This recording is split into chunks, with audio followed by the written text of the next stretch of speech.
করার মধ্যে দিয়ে যেভাবে রবীন্দ্রনাথকে ভুলে যাওয়ার খেলায় আমরা মেতেছি, সেইখানে একটু যদি আমরা সংশোধন করে নিতাম, পালনীয় দিনের মধ্যে কম্পালসারি হিসেবে যদি আমরা রাখতাম ছুটি আছে, একটা দিন সকালবেলায় স্কুলের বাচ্চাদেরকে স্কুলে নিয়ে এসে আর কি যেমন এসেছে তেমন ভাবে যদি আমরা রবীন্দ্রনাথকে নির্ভর করতে পারতাম, রবীন্দ্রনাথকে যদি আমরা আরো মানুষের মধ্যে ছড়িয়ে দিতে পারতাম, তাহলে আমাদের সমাজ যেভাবে কলুষিত হচ্ছে, যেভাবে প্রতিদিন আমরা মানবিক মূল্যবোধ হারাচ্ছি এবং প্রত্যেকে আমরা এখন আছি তেহট্ট শ্রীরামচন্দ্র বালিকা বিদ্যালয়ে।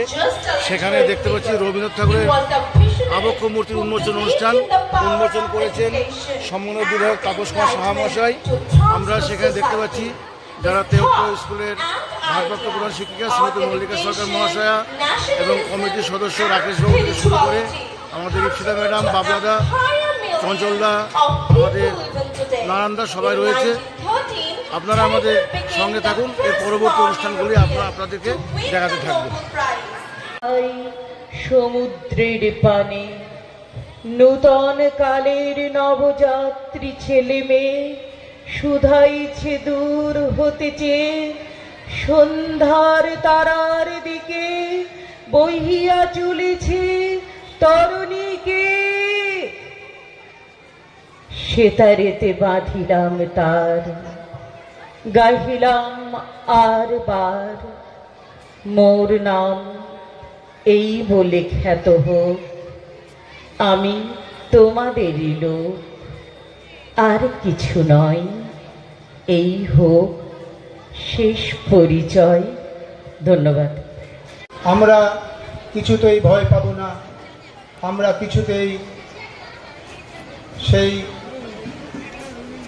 আমাদের মধ্যে যে ভিতরকার গ্লানি, ভিতরকার যে পাপ, সেই পাপ থেকে আমরা মুক্ত হব এবং যারা সন্ত্রাসবাদী তাদেরকে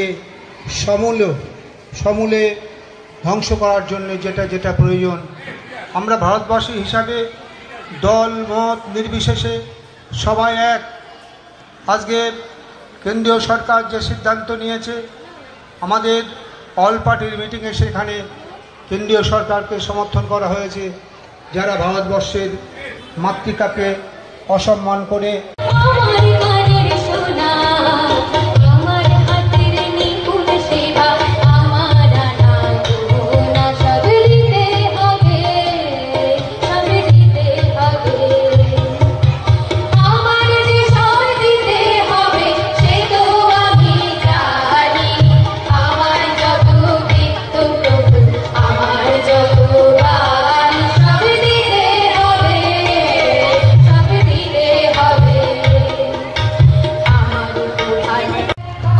কথা বলবো তেহট্ট শ্রীরামচন্দ্র বালিকা বিদ্যালয়ের ভারপ্রাপ্ত প্রধান শিক্ষিকা শ্রীমতী মল্লিকা সরকার মহাশয়ের সঙ্গে, যে বিদ্যালয়ে আজকেই শুভ রবীন্দ্র জন্ম জয়ন্তী উপলক্ষে কন্যাশ্রীর টাকায় রবীন্দ্রনাথ ঠাকুরের আবক্ষ মূর্তির উন্মোচন হয়েছে, উন্মোচন করেছেন সম্মানীয় বিধায়ক তাপস সাহা মহাশয়। এই ব্যাপারে আমরা ম্যাডামের কাছ থেকে কিছু শুনতে চাইছি। আমাদের বিদ্যালয়ের প্রাক্তন ছাত্রী এবং বর্তমান প্রেসিডেন্ট শ্রী দীপঙ্কর রায় মহাশয়ের দুই কন্যা সৃজিতা রায় এবং কৃষিতা রায়, তারা তাদের কন্যাশ্রীর টাকায় আমাদের বিদ্যালয়ে একটি রবীন্দ্রনাথ ঠাকুরের আবক্ষ মূর্তি তাদের টাকাতেই প্রতিস্থাপিত হয়েছে এবং তার সঙ্গে একটি বাথরুম বা ওয়াশরুম তারা সংস্কার করে দিয়েছে। মিড ডে মিলের ঘরে 6টা বেঞ্চ দিয়েছে আমাদের এই ছাত্রদের জন্য। মানে কন্যাশ্রীর টাকাটা তারা স্কুলকে দান করেছে, এটা একটা নিঃসন্দেহে খুব ভেরি গুড ইনিশিয়েটিভ, খুব ভালো পদক্ষেপ। এটাকে আপনি কেমনভাবে দেখছেন? আমরা তো গর্বিত, তার সঙ্গে তাদের এই যে কাজ, মহৎ কাজ, সেটা দেখে আগামী প্রজন্ম বা আমাদের আরও ছাত্রীরা আশা করছি অনুপ্রাণিত হবে। ধন্যবাদ। আমরা কথা বলছিলাম আমাদের ভারপ্রাপ্ত প্রধান শিক্ষকের সঙ্গে, ঘুরতে ঘুরতে পেয়ে গেছি এই সেই দুই বোন সৃজিতা রায় এবং পূজা রায়, ঈশিতা রায় এবং সৃজিতা রায়। এরা দুই বোন আমাদের এই কন্যাশ্রী সেই টাকা থেকে মূর্তি বা স্কুলের অন্যান্য জিনিসপত্র করে দিয়েছেন, যেটা আমাদের ম্যাডাম আগেই বলেছেন। দুজনকে ধন্যবাদ, দুজনে আরও তোমরা বড় হও। তোমাদের কেমন মনে হচ্ছে এটা দিয়ে? তোমাদের এটা কিভাবে মাথায় আসলো? ভালো লাগছে। তোমরা কি ভবিষ্যতে আরও এই ধরনের কাজ করতে চাও? আচ্ছা, এতে তোমাদের মা বাবা উৎসাহিত করছে? ধন্যবাদ।